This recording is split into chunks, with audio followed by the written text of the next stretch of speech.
Ladies and gentlemen, this is huge news, and I'm going to explain the ramifications and give some interesting analysis regarding why Manchin and Sinema have opposed the filibuster to codify Roe v. Wade. This says more about the Democratic Party and liberal activists and activists on the left, or the philosophy of liberal Democrats, than it does about Manchin or Sinema. They should have, the past couple of months, tried every way to explain their vantage point or convince Sinema and Manchin that this needed to happen. The way they work, however, is intimidation and negative press coverage and outrage. This really doesn't influence Democrats in red states. You're a Democrat in Arizona or West Virginia. You really don't care what progressives in San Francisco think, or what progressives in Los Angeles or Portland or anywhere, left-leaning liberal Democrats. You don't really care what they think. You don't care what liberals in New York think of you. And that's the problem with the Democratic Party. They're impervious to just basic logic and reasoning. They can't just simply say, hey, this is why we're right.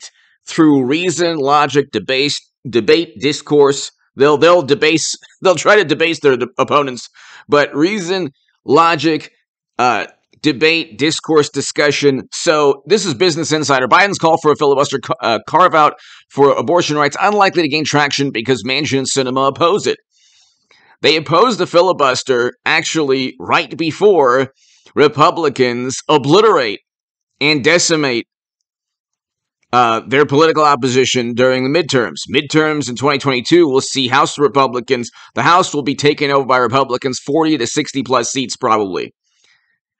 And the Senate also will go into Republican hands. But you see, they have an outrage machine on the left. Everything is this pseudo-moralistic, almost theocratic, definitely this cult-like mentality. Meanwhile, they don't even have a functioning primary, but they talk about democracy every 2 seconds. This is democracy, by the way. You need 60 votes now with the filibuster. You need 60 votes in the Senate to get something passed on a federal level. Okay. You knew that, and you want to codify Roe v. Wade because the Supreme Court said it's left up to the states. The Supreme Court also said it's left up to Congress.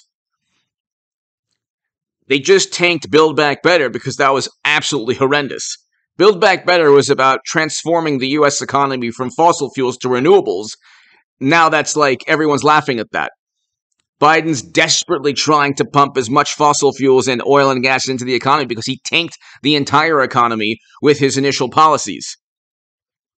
That's why he was sued by oil and gas associations and 14 states, because within the lawsuits they said your policies, your executive orders and your policies specifically banning drilling on leasing on federal lands and other detrimental policies to business and to the oil and gas industry, that's making gas at the pump more expensive, thus hurting the working class that the left really claims to care about.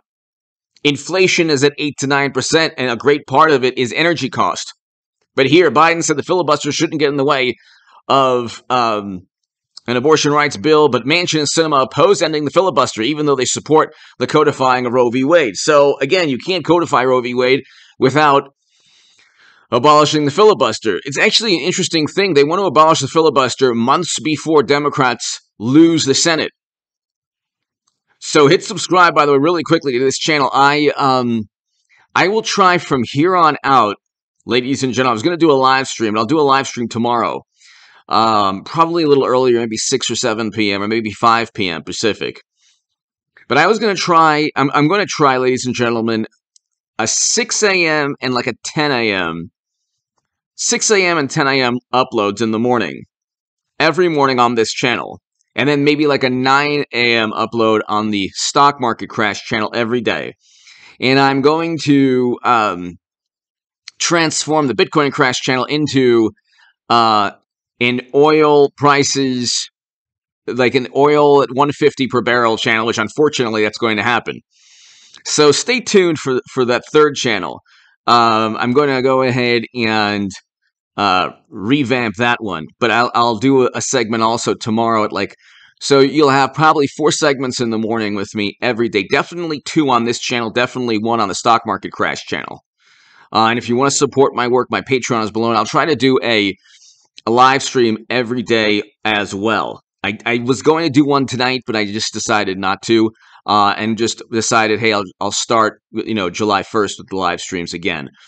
But hit subscribe to this channel, ladies and gentlemen. Look out for the 6 a.m. in the morning and 10 a.m.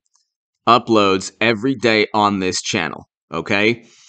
And the 9 a.m. upload on the stock market crash channel.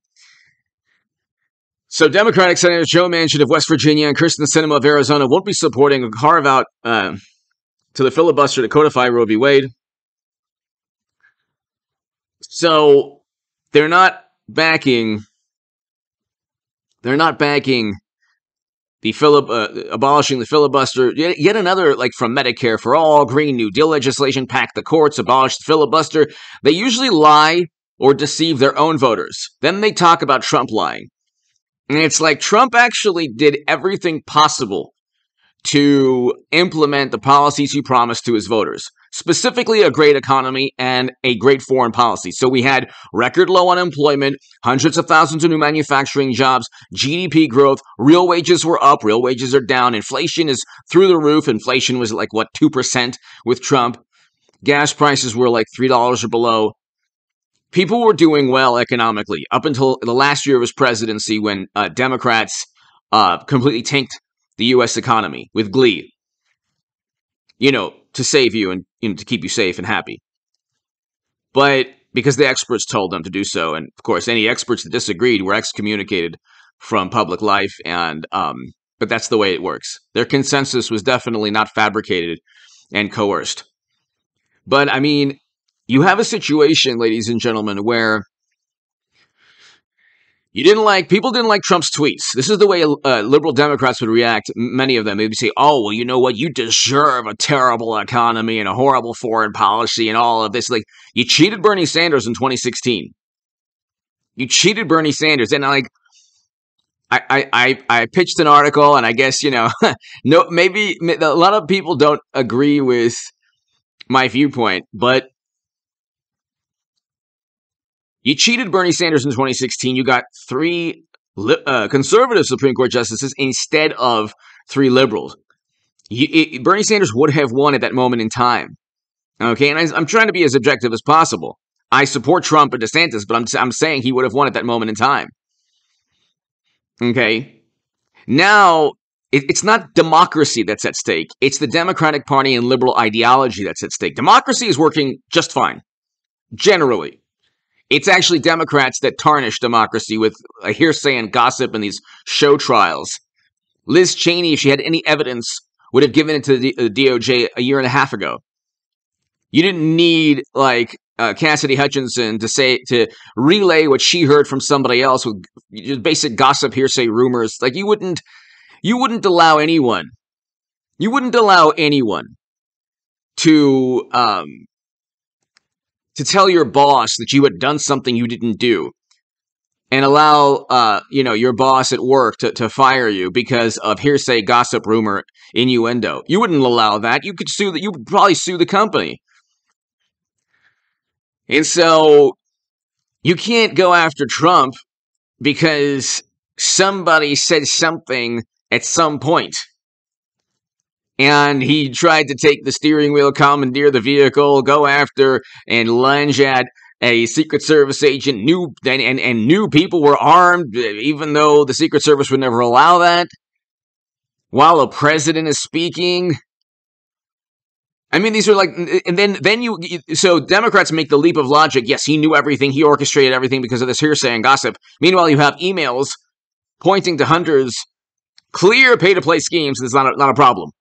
But here, Democrats don't have enough votes for abortion rights without the filibuster. Even without support from Manchin and Sinema, it's not clear that the filibuster carve-out would be the only barrier to codifying abortion rights. Senate Democrats, aside from Manchin, have united behind, which would legalize abortion in every state, Women's Health Protection Act, and invalidate most restrictions, but the bill failed twice in the Senate and only received 49 votes both times. To pass without a filibuster, it would need 50 votes in the Senate and another vote from Vice President Kamala Harris. So they don't even have the votes. They don't even have the votes. And this is like the epitome of Democratic Party dysfunction. They have the House and Senate. They have the House, and technically they have the Senate. They have all of media. They can pretty much react without experiencing the consequences that conservatives would experience if, God forbid, they were doing the same things. We have churches being desecrated, vandalized, burned to the ground throughout this country after the Supreme Court decision. I don't see Adam Kinzinger or Liz Cheney condemning that. And that's a big problem. But the Supreme Court didn't say you can't have the medical procedure. It said that it's back to the states or to Congress. Democrats are unwilling to convince, red state Democrats are unable or unwilling or not capable of convincing Republicans within those states that their side is moral and just. That's what you would have to do in politics. You'd have to use reason, logic, debate, discourse, discussion to actually convince your political opponents. That's not the way Democrats roll. They don't like that. They like intimidation, coercion. They like overwhelming media coverage. They like to disparage and demean their opponents. Actually convincing their opponents, not so much. And they can't even do that with Manchin and Sinema. So, anyway, give me your thoughts below. Hit subscribe to this channel every day in July. I'm going to try this out at 6 a.m. and 10 a.m. We'll go ahead and do, you will definitely have segments 6 a.m. and 10 a.m. And then, of course, throughout the day, more segments on this channel. And also a live stream. I'll try to do a live stream either every day or every other day. And I'm going to continue to try to grow the stock market crash channel. And then the Bitcoin crash will be something along the line of oil prices. So it'll focus a lot more on the oil and gas industry and fossil fuels going up exponentially. Diesel prices are going to tank this economy further. We're heading towards, and I've told everyone this since September of 2021, a devastating economic situation, ladies and gentlemen. We're in the first inning of a prolonged economic downturn, not just 2 quarters of negative growth. We will have probably 3, 4. And there's a possibility, this is not a prediction, there's a possibility we could flirt with a depression because massive layoffs are coming. So, unfortunately. So, make sure you save as much money as possible.